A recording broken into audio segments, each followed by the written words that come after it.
Hello दोस्तों, मेरा नाम है विशाल। आप देख रहे हैं यूट्यूब चैनल क्रिएटिव इंजीनियर। आज के इस वीडियो में मैं आपको दिखाऊंगा कि कैसे आप ऑटोमेटिक फायर अलार्म बना सकते हैं।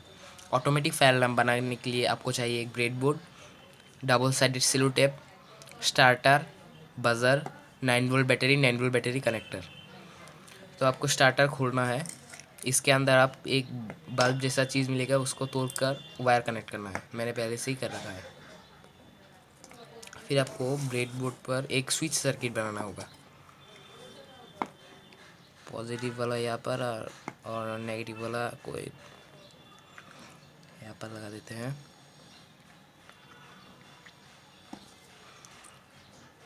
फिर बैटरी का पॉजिटिव टर्मिनल बजर के पॉजिटिव टर्मिनल पर लगाना है और बैटरी के नेगेटिव टर्मिनल पर कोई भी जगह पर रख देना है।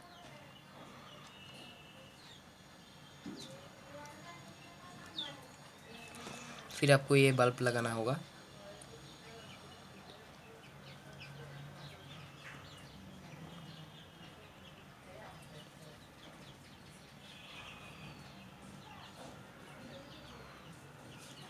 फिर आपका ऑटोमेटिक फायर अलार्म बन गया है।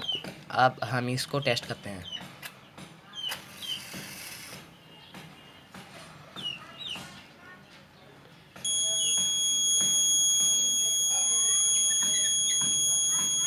तो हमारा ऑटोमेटिक फायर अलार्म बन गया है। और अगर हम डबल साइड सेलो टेप से इसे जोड़ दे और किसी वॉल पर चिपका दे, तो अगर फायर इस लेवल पर आ जाता है तो ये सर्किट ऑन हो जाता है और बजर चल जाता है।